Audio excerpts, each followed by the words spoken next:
Olá, galera. Boa noite para você. Vou ler aqui um trecho do nosso filósofo amigo Olavo de Carvalho, tão polêmico, tão criticado, né? Mas um grande gênio da intelectualidade, que hoje mora nos Estados Unidos. Aqui novamente eu indico o livro Jardim das Aflições e também o livro O Imbecil Coletivo e também o livro Filosofia e seu Inverso. E também Aristóteles em Novas Perspectivas. Aqui o texto. Perdendo a guerra cultural. Cultura é o novo nome da propaganda, explicava o crítico literário português Fernando Alves Cristóvão. Bem quando ele disse isso, o nome não era tão novo assim.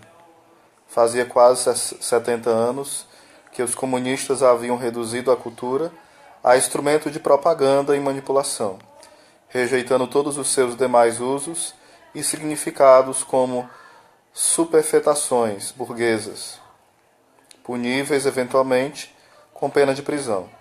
A novidade nos anos 90 era que esse conceito havia se universalizado, tornando-se regra usual em círculos que antes o teriam desprezado, como mero sintoma da barbárie comunista. A expressão mais visível desse fenômeno é a mudança drástica do sentido do título de intelectual, hoje conferido automaticamente a qualquer um que engrosse por escrito alguma campanha de propaganda política, ideológica, mesmo que o faça em termos intelectualmente desprezíveis, e uma linguagem de ginasiano relapso. O plano de colocar o Sr. Lula na Academia Brasileira de Letras, lançado anos atrás pelo falecido cientista político Raimundo Faoro, não foi levado adiante, mas já era um sinal visível de que a acepção elasticamente gramsciana do termo intelectual se tornara moeda corrente fora dos meios comunistas escritos.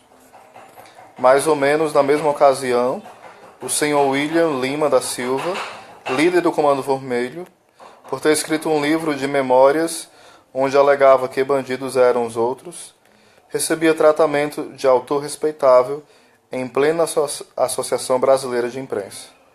Enquanto na Folha de São Paulo, a jornalista Marilene Felinto dava estatuto de filósofo ao estrupador e assassino Massinho VP, que, salvo engano, tinha também olhos verdes. O silogismo aí subentendido fundia Herbert Marcuse e Antônio Gramsci. O primeiro dizia que os bandidos eram revolucionários. O segundo que os revolucionários eram intelectuais. Logo, os bandidos eram intelectuais. A ABI e a Folha não eram instituições formalmente comunistas. Apenas se tinha se deixado dominar pela mentalidade comunista ao ponto de obedecer os seus mandamentos, sem ter de aderir conscientemente à sua proposta política. Mas o pior veio uns anos depois, quando a redução da cultura, a propaganda começou a parecer natural e desejável aos olhos dos conservadores, ou liberais, como são chamados usualmente no Brasil. Mais uma curiosa inversão muito numa república onde tudo cresce de cabeça para baixo, como as bananas. Aconteceu que o conservadorismo brasileiro foi em essência uma criação de pequenos empresários. Essas pobres criaturas, acossadas pelo fisco, pelas leis trabalhistas, pela concorrência das multinacionais e pela crença estatal de que os capitalistas só não comem criancinhas porque preferem vendê-las sob a forma de salsichas, estavam tão preocupadas com a sua sobrevivência imediata que mal tinha tempo de pensar em outra coisa. Seu conservadorismo ou liberalismo foi assim reduzido à sua expressão mais frugal, ascética e desencarnada. A defesa pura e simples do livre mercado, tomado como se fosse uma realidade em si e separado das condições da civilização e culturas que o tornam possível. O primado do econômico, adotado inicialmente por mera urgência prática, acabou adquirindo por força do hábito o estatuto de uma verdade axiomática, da qual se deduziam as conclusões mais estapafúrdias e perigosas. Talvez a pior delas fosse a de que o progresso econômico é a melhor vacina contra as revoluções sociais. O fato de que jamais tivesse acontecido uma revolução social em país de economia declinante não abalava em nada o otimismo progressista daqueles risonhos empreendedores que julgavam o estado geral da nação pelo balancete de suas respectivas empresas e se julgavam tremendamente realistas por isso.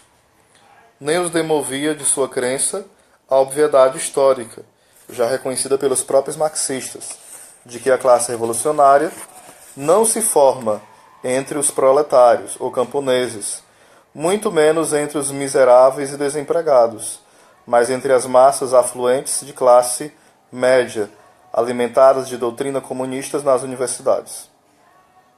De outro lado, aconteceu que os liberais, ao mesmo tempo que se inchavam de entusiasmo ante a modesta recuperação econômica do país, eram cada vez mais excluídos da representação política.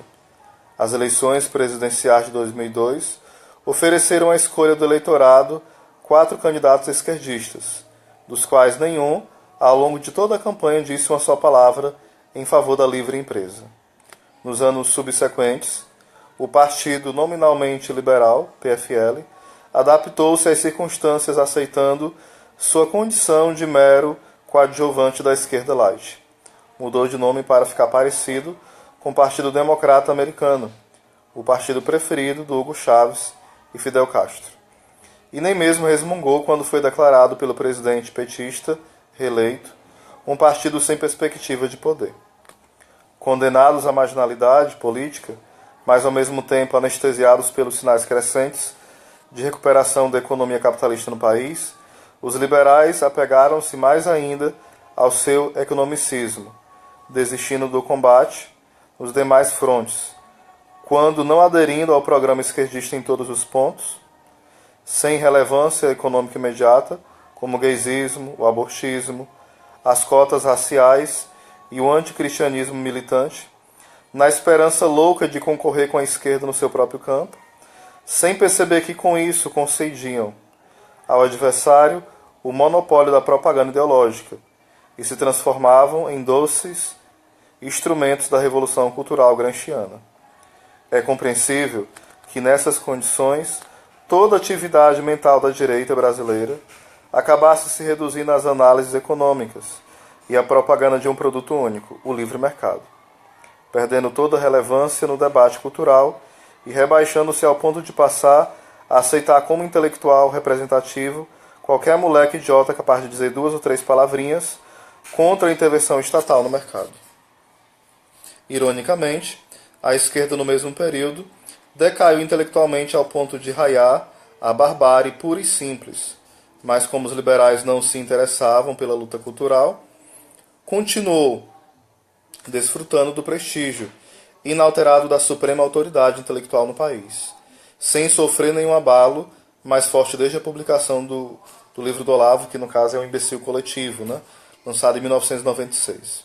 Nunca, como ao longo das últimas décadas, o esquerdismo esteve tão fraco intelectualmente, um ataque maciço a esse flanco teria quebrado a máquina de doutrinação esquerdista nas universidades e na mídia, destruindo no berço a militância em formação e mudando o curso das eleições subsequentes.